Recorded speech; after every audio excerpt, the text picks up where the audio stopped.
মোহনপুর এলাকা থেকে 13 নম্বর এবং 14 নম্বর কনস্টিটিউয়েন্সির যে ফলাফল, সেই ফলাফলের নিরিখে আপনার যে এত বছরের 35 বছরের একটা অভিজ্ঞতা, সেটাকে আপনি কীভাবে ব্যক্ত করবেন? জনগণের রায় সর্বশ্রেষ্ঠ, এখানে কারো কিছু বলার নেই। জনগণ যা রায় দেবে তাকে মাথা পেতে নেওয়া সবার দায়িত্ব কর্তব্য। যেহেতু আমরা ভারতবর্ষ গণতান্ত্রিক দেশ, গণতান্ত্রিক পদ্ধতিতে ভোট হয় এবং এটা প্রতি 5 বছর পর পর উৎসব হয়। আমরা যেমন দুর্গা বছর প্রতি বছর করি, গণতন্ত্রের উৎসবটা হলো ভোট। এই ভোট যা রায় দেয় তাকে আমরা যারা রাজনীতি করি তাদের মাথা পেতে নেওয়া উচিত। তো আমি ভোটের আগেই বলেছি,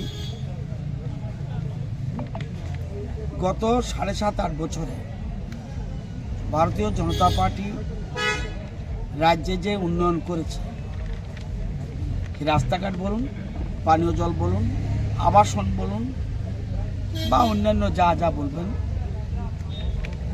যদি উন্নয়নের নিরিখে ভোট দেয় তাহলে বিজেপিকে ভোট দিতে হবে। আমাকে বলুন, বিজেপি ছাড়া এই রাজ্যে কেউ কি উন্নয়ন করেছে? বলতে হবে আমাকে। আমার মতে না। তাহলে উন্নয়নের নিরিখে ভোট দিলে বিজেপিকে দিতে হবে। বলে না আমি সেন্টিমেন্টে ভোট দেবো, তাহলে তো অন্যদিকে যাবে, সেটা আমি কিছু করতে পারবো না। তো আমি আগে বলেছিলাম যে সেন্টিমেন্টের ভোট হলে কি রেজাল্ট হবে আই ডোন্ট নো, কিন্তু উন্নয়নের নিরিখে যদি ভোট দিতে দেয় তাহলে আমাদেরকে ভোট দিতে হবে।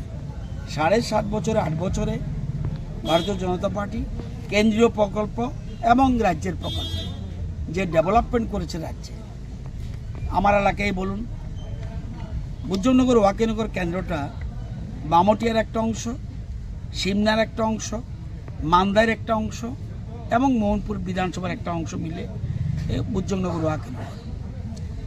তো এখানে আমাদের দল পরাজয় হয়েছে আমাদের দলের, সুতরাং পরাজয়কে স্বীকার করে নিতে হবে, না নিলে এটা বুদ্ধিমানের কাজ নয়।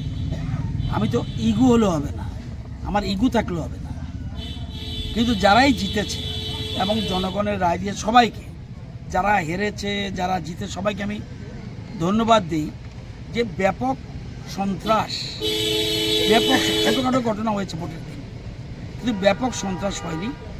এবং নির্বাচনের পরেও যেন আমরা সবাই মিলে একসাথে থাকতে পারি।